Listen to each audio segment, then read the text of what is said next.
বিচারের আওতায় এনে 7 দিনের ভিতরে আমার এই পুরা ঘর লাকড়ি সব সরাইয়া পূর্ণ ঘর স্টার্ট করতে হবে। আমি পুরা ঘরের সামনে আমার রাজপথ এখানে দাঁড়াবো, এখানে দাঁড়ানোর জন্য টিএসসি পর্যন্ত জ্যাম লেগে যাবে।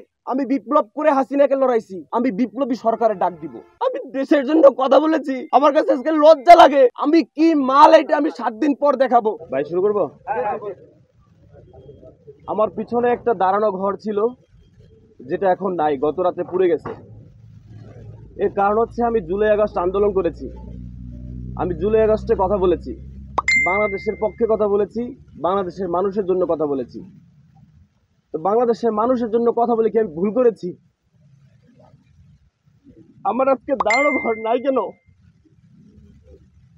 ঘরের বাইর থেকে লাগানো আটকায়, তারপর ভিতরে আমার বাবা ছিল, মা ছিল, আমার ভাবি ছিল, আমার ভাতিজির বয়স 4 মাস, আমার ভাতিজা ছিল 4 বছর।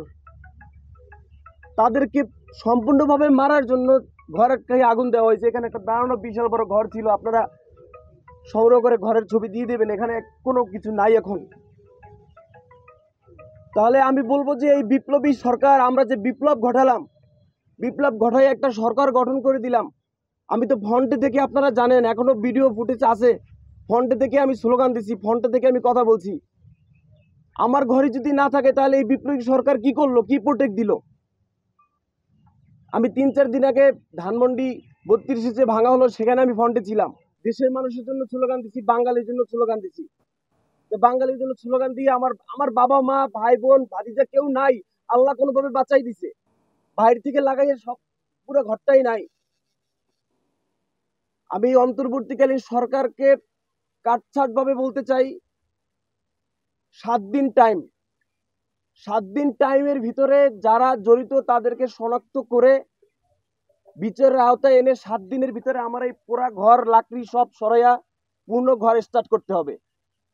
7 দিন টাইম, 7 দিনের ভিতরে যদি না করা হয়, আমি 7 দিনের মাথায় রাজপথে আমি একা দাঁড়াবো। আমাকে এই রাজপথে দাঁড়ানোর জন্য টিএসসিতে যেতে হবে না, আমাকে প্রেস ক্লাবে যেতে হবে না, আমাকে সচিবালয়ের সামনে যেতে হবে না। আমি পুরা ঘরের সামনে আমার রাজপথ এখানে দাঁড়াবো, এখানে দাঁড়ানোর জন্য টিএসসি পর্যন্ত জ্যাম লেগে যাবে। আমি বিপ্লব করে হাসিনাকে লড়াইছি, আমরা সবাই মিলে। হাসিনা ভারতবর্ষে আগুন এখানে ধরাই দেয় নাই। আইন শৃঙ্খলা বাহিনীর প্রতি আমি শ্রদ্ধাশীল, চাইলেই সম্ভব। এটা যদি না করা হয়, আমি 7 দিনের মাথায় গিয়া আমি বিপ্লবী সরকারের ডাক দিব।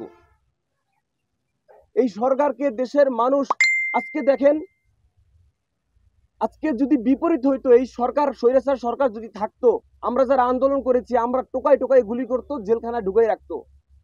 আজকে আমরা উইন হয়েছি, কিন্তু ছাত্রলীগ এখনো ঘুরে, এখনো পোস্ট করে। আজকে আমার আগুন জ্বলে, তারা বলে যে সমান সমান হয়ে গেছে, তুমি ধানমন্ডি পড়ছো, তোমার বাড়ি পড়ছে। তাহলে এই বিপ্লবী সরকার কি, তার কাজটা কি? সে কি করলো? ফ্রন্টে থেকে যারা আমরা আন্দোলন করলাম, আমাদের ঘর বাড়ি নাই, তাহলে নিরীহ মানুষের কি থাকবে? আমার কথা ভাই একটাই, আমি জীবন ঝুঁকি রেখে আমার বাবা ভাইয়ের কান্না শুনেছি 2 বার। যখন বরিশাল বিশ্ববিদ্যালয়ের সামনে থেকে আন্দোলন করে পালাইছিলাম 16 জুলাই থেকে 5 আগস্ট পর্যন্ত, তখন তার আমাকে নিয়ে ভয় ছিল, আমাকে কখন যেন মেরে ফেলে। সেই কান্না শেষ হয়ে গেছে 5 আগস্ট, হাসিনা পালাই গেছে।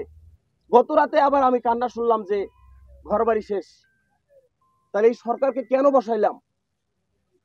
আমার কথা কাট টু কাট ক্লিয়ার, আমি পেঁচাইতে চাই না ভাই। আমি দেশের মানুষের নিরাপত্তা চাই, আমার নিরাপত্তা চাই। আমার কাছে মনে হয় এই সরকার, মানুষও বলে এই সরকারের প্রতি মানুষের আস্থা হারাই যাইতেছে। সুতরাং আমি 7 দিন টাইম, আমার ঘর পূর্ণভাবে গঠন করতে হবে। ঘরের ভিতরে ইম্পর্টেন্ট কাগজ, আমার বাবা একটা শিক্ষা প্রতিষ্ঠান প্রধান, তার এই মাস চাকরি আছে শুধু তার বয়সের। আমি আজকে লজ্জিত, আমি দেশের জন্য কথা বলেছি, আমার কাছে আজকে লজ্জা লাগে। আমার বাবার চাকরি এই ফেব্রুয়ারি মাসের 25 সালের ফেব্রুয়ারি মাস 25 তারিখ মনে হয় চাকরি শেষ, 28 তারিখ শেষ। আজকে আমার জন্য ঘর পোড়া হয়েছে। নিজে লজ্জিত, আমি কি করেছি? স্বৈরাচারের বিপক্ষে আমি কথা বলেছি, স্বৈরাচারের বিপক্ষে জীবন ঝুঁকি নিয়ে আমি কথা বলেছি, দেশের মানুষের জন্য আমি কথা বলেছি। হাসিনা তো বলছি ধানমন্ডি যারা পড়াইছে তাদের বাড়িঘর পুড়িয়ে দেওয়া হবে।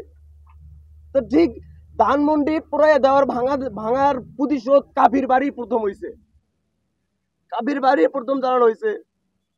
আজকে বাবার সন্তান হয়ে নিজের কাছে লজ্জা বোধ হয় যে আমার বাবা এত বছর চাকরি করছে, চাকরির শেষ মাসে এসে তার বাড়িটা নাই। আমি কি মাল এটা আমি 7 দিন পর দেখাবো।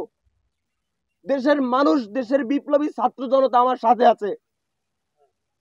আমি 7 দিনের মাথায় রাজপথে দাঁড়াবো, বিপ্লবী ছাত্র জনতাকে নিয়ে দরকার হয় আমি বিপ্লবী সরকারের ডাক দিব।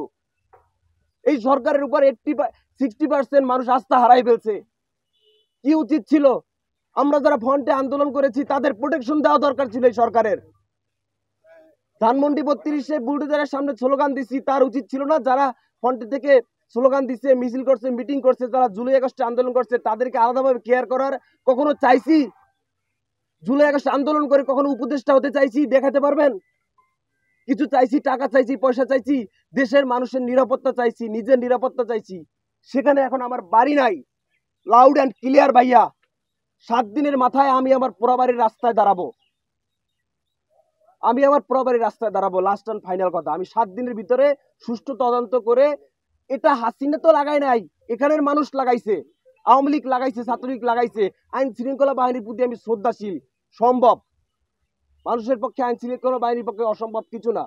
দেশের মানুষ আগুন লাগাইছে। সুষ্ঠু তদন্ত করে 7 দিনের ভিতরে আইনের আওতায় এনে আমার ঘর পূর্ণভাবে নতুনভাবে গঠন করে দিতে হবে, নতুবা আমি 7 দিনের মাথায় রাজপথে দাঁড়াবো। আমার একটা কাউকে কি সন্দেহ করেন কিনা, কারো নাম বলবেন কিনা? আরেকটা প্রশ্ন আমার, যে আপনি জুলাই আন্দোলনে যে সংগ্রাম করেছেন সে সময় তো আওয়ামী লীগ আসলে আগুন দিল না।